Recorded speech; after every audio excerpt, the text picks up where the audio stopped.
बताइए कि जब आपके पास भोजन नहीं है खिलाने के लिए तो आप लोगों को आमंत्रित क्यों कर रहे हो? अब लोग आ जाएंगे, उसके बाद खाएंगे क्या? और आपके पास खिलाने के लिए ना तो भोजन है ना तो बैठाने के लिए जगह है, और आपने ढिंढोरा पीट दिया कि आइए आइए भंडारा चल रहा है। ऐसा होता है क्या? लोगों की व्यवस्था आप कर सकते हैं, उतने लोगों के लिए आप आमंत्रण करिए, उतने लोगों को ठीक से वहां पर जो भी किया जाना है करके वापस भेजिए, सुरक्षित आशीर्वाद लीजिए। ये तो ठीक लगता है। क्यों नहीं? मुख्यमंत्री जी ने कहा कि हमारे पास इतना एकड़ की जमीन है, इतना एकड़ के रास्ते हैं, इतने वाहनों के लिए जगह है, उतने लोग कृपा करके आइए, बाकी लोग मत आइए ताकि अब व्यवस्था न फैल जाए, किसी के प्राण चले जाएं, ये मैं नहीं चाहूंगा। इस बारे में क्यों नहीं सतर्कता बताई गई? लेकिन नहीं किया गया।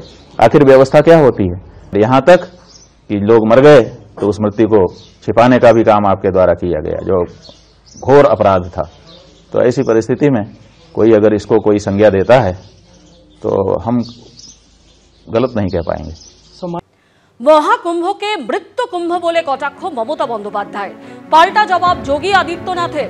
সংক্রমিত ব্যক্তির চিকিৎসা হয়, সংক্রমিত মনের চিকিৎসা হয় না। সনাতন ধর্মের জন্য কিছু আয়োজন করা কি কোনো অপরাধ? তাহলে আমাদের সরকার এই অপরাধ করছে এবং আগামীতেও করবে।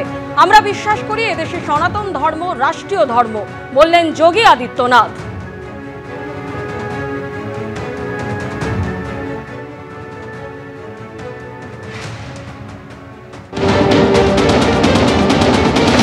आप ही के एक सहयोगी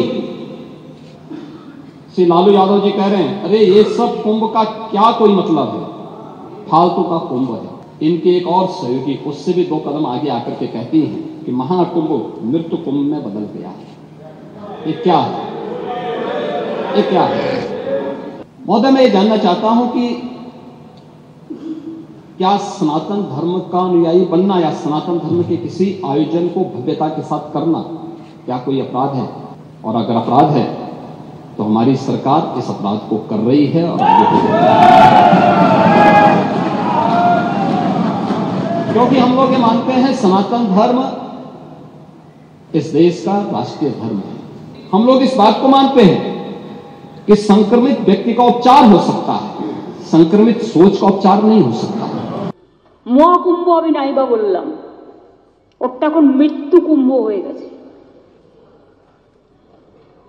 মৃত্যু কূপের মতো। আমি মহাকুম্ভকে সম্মান করি, আমি শ্রদ্ধা জানাই, কিন্তু প্ল্যানিং না করে এত হাইপ তুলে এত লোকের মৃত্যু বললেন 30 জন, কথাটা কি সঠিক?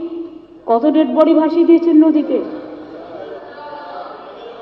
কত হাজার হাজার বড় লোক আর ভিআইপিদের জন্য লক্ষ টাকার ক্যাম্প, মৃতদেহের ওপর দিয়ে যারা এই হাইপ তুলছেন আর টাকা কামানোর জন্য ধর্মকে বিক্রি করছেন, তাদের আমি মন থেকে মেনে নিতে পারি না।